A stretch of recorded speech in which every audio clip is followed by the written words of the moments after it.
সেদ্ধ ডিম আর কলা ব্রেকফাস্টে খেতে যদি ভালো না লাগে তাহলে এইরকমভাবে একবার ব্রেকফাস্ট বানিয়ে দেখতে পারেন। ডিম আর কলা দুটোই খাওয়া হবে আর অন্য রকমভাবে খাওয়া হবে। নমস্কার বন্ধুরা, আমি আলপনা সিম্পলের টেস্টিতে আপনাদের সবাইকে স্বাগত। আজকের আমি শেয়ার করব একটি নাস্তার রেসিপি। আমার চ্যানেলে নতুন বন্ধু হলে আমার চ্যানেলটিকে সাবস্ক্রাইব করে পাশে থাকার অনুরোধ রইল। অলরেডি যে বন্ধুরা আমার পাশে আছেন তাদের অনেক অনেক ধন্যবাদ। এখানে আমি দুটো ভুসাওয়াল কলা নিয়ে নিয়েছি। সিঙ্গাপুরি কলা, কাঁঠালি কলা, যে কোনো পাকা কলা দিয়ে এই রেসিপি বানানো যাবে। আমি এখানে কলাগুলো কেটে নেব।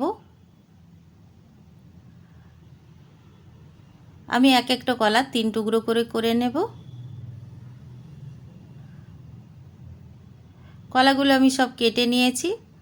এখন আমি কলাগুলো কিভাবে রেডি করব একটু দেখাচ্ছি। এইভাবে হাত দিয়ে খোসার ওপরে চাপ দিলে খুব সুন্দর চ্যাপ্টা মতো হয়ে যাবে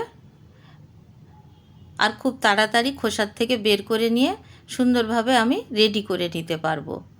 আর আমরা যদি খোসা ছাড়িয়ে রেডি করতে যাই তাহলে কেমন হবে একটা দেখিয়ে দিচ্ছি। দেখুন এইভাবে ফেটে যাবে, তাই খোসা শুদ্ধ রেডি করতে হবে। এখন আমি একটু ম্যানেজ করে রেখে দিচ্ছি যাতে এই পিসটা আমি ভালোভাবে পরে নাস্তা বানাতে পারি।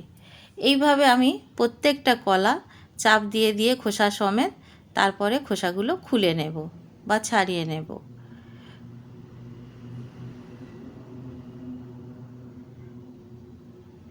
খুব সুন্দর একটা একদম নতুন একটা জলখাবার বা নাস্তা রেডি করতে চলেছি। আপনারা দেখতে থাকুন, পুরো ভিডিওটা স্কিপ না করে দেখার অনুরোধ রইল। প্রত্যেকটা আমি কলা চ্যাপ্টা করে এইভাবে ছাড়িয়ে নিলাম। এখন আমি দিয়ে দেব সামান্য লবণ। কলাগুলোর ওপর আমি লবণ দিয়ে দিয়েছি। এখন আমি চাট মশলা দিয়ে দেব। পাকা কলার মধ্যে চাট মশলা দিলে খুব সুন্দর একটা টেস্ট হয়।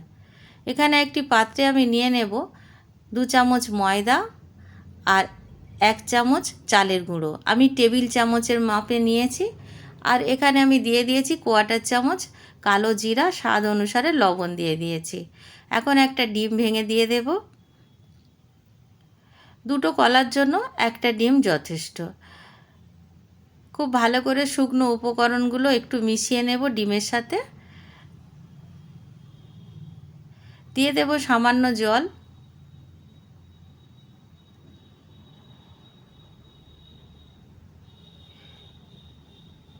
ভালো করে ফেটিয়ে নিয়ে একটা স্মুথ ব্যাটার তৈরি করে নেব।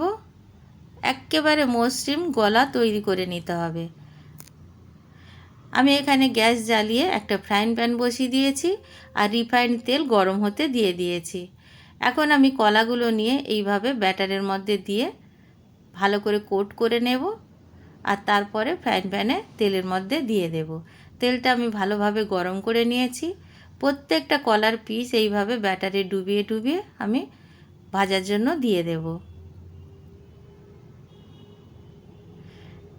6 পিস কলার আছে যেহেতু, সেজন্য একসাথে আমি ভেজে নিচ্ছি। একটা পিঠ একটু ভাজা ভাজা হলে তারপরে আমি উল্টিয়ে দেব যাতে অপর পিঠটাও ভাজতে পারে। ভালোভাবে এইভাবে উল্টে পাল্টে ভেজে নিতে হবে। একসাথে একটা দিক ব্রাউন করা যাবে না, উল্টে পাল্টে ভাজতে ভাজতে দুদিকটা ভালোভাবে ব্রাউন হয়ে যাবে। বারবার উল্টে পাল্টে দিতে হবে। বন্ধুরা, আমার চ্যানেলে অনেক রকমের স্ন্যাক্সের রেসিপি আছে, আপনারা সার্চ করে দেখে নেবেন।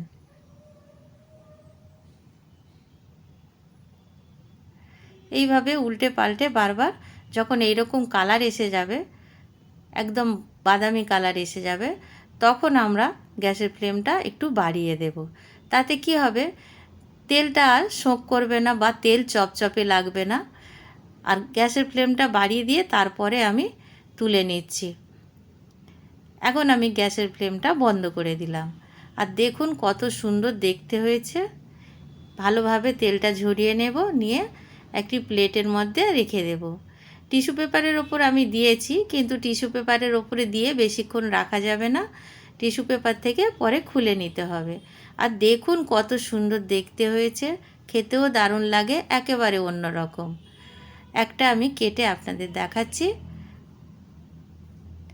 বাড়িতে যদি ট্রাই করেন কমেন্ট করে অবশ্য জানাবেন। রেসিপি যদি ভালো লাগে লাইক করবেন, শেয়ার করবেন, নতুন বন্ধু হলে সাবস্ক্রাইব করতে ভুলবেন না যেন। আজকের এই পর্যন্ত, দেখা হবে পরের ভিডিও নতুন কোনো রেসিপির সঙ্গে। সুস্থ থাকবেন, ধন্যবাদ, নমস্কার।